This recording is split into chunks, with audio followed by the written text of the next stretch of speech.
the Sack Daddy is back. Uh, we've officially signed Everson Griffen back into the fold.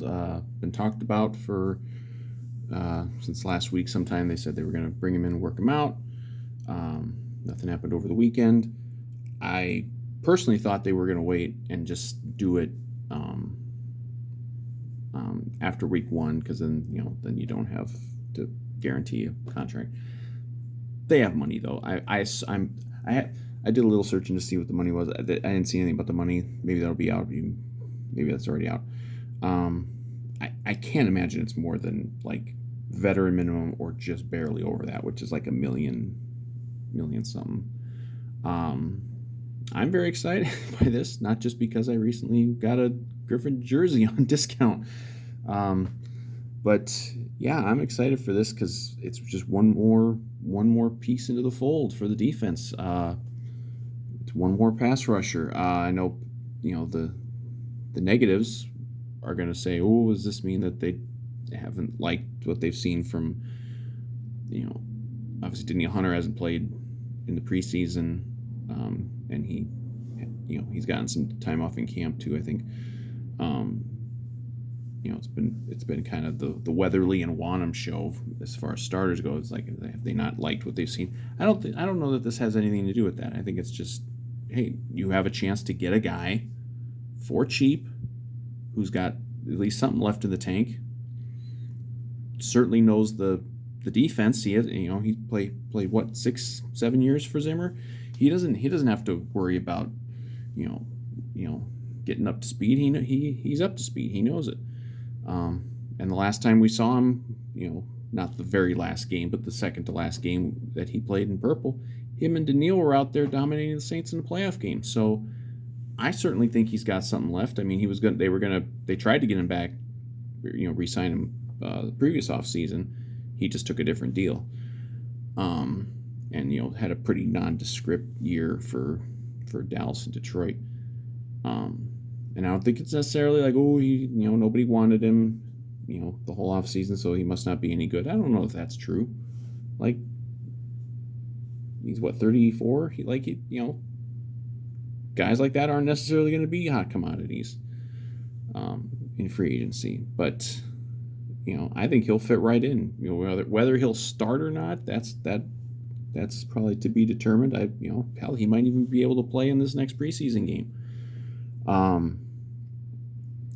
But yeah, I'm very I'm very happy about this. I'm glad to have him back, the Sack Daddy. You got your rotation now, like with your pass rushers. You got Hunter, you got Griffen back, you got Weatherly, Wanham, Patrick Jones, Sheldon Richardson might play some end. Like, they're good. They're good to go, I think. I think they already were good to go. I've already been all in on this defense now being vastly improved, and I think they will be vastly improved. And they got a lot of depth. It's not even like you're relying entirely on 34-year-old Everson Griffen to be his old self. Like, if he's 70% of what he was in 2019, that's great. Certainly for the price they're going to pay. So I'm very excited for this. I think, of course, the other thing that the fucking negatives and the anti-Vikings media are trying to, they're already going for it, is bringing up however many months back where Griffen had tweeted something that was kind of anti-Kirk. What did he say? Kirk Cousins' ass or something like that. And then he apologized for it. It's like, oh, this is going to cause a rift in the locker room. Like, I think these people believe that like Kirk and Everson are going to like lock eyes in the locker room and they're going to just engage in a brawl. They're not. They're grown ass men. They're mature people. They're professionals. They're not going to do that. And it doesn't matter. It doesn't even matter if they like each other. Who gives a shit? They don't play on the same side of the ball. They're not going to be in meetings. They don't have to hang out outside of the team. Like, there's no problem if they don't like each other. It's like, there's no work environment in the world in which everybody just likes each other. And you got, as of now, still like, 70 some players and coaches, like, they don't all like each other. Who gives a shit? It's not about whether they like each other. It doesn't matter, if they're buddies and they hang out outside of the team. It's like, just it's a non-issue as far as I'm concerned, although I'm bringing it up, so maybe I'm contributing to it, but that's just the way it works.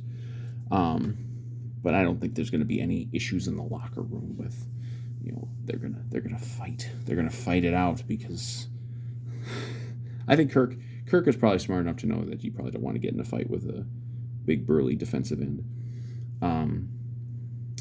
But I'm very happy for this move, not just because he's a former Viking, but because he's a good former Viking, and I think he's got at least enough left in the tank for this year to help us out some more with the pass rush rotation, and maybe he'll start. And I wouldn't be surprised if he ended up with half dozen sacks on the year or something. And if you get that for what they're probably going to end up paying him, I think that's a hell of a move. They've still got some cap space. I don't know what other moves are still going to happen, if there's anything they might want to do. But this is another really good move. I'm sorry. It's still, I don't know if this doesn't count as the off season anymore, but I'm going to say it's another great off season move by this team. And I'm ready to see what they can put out there in week 1.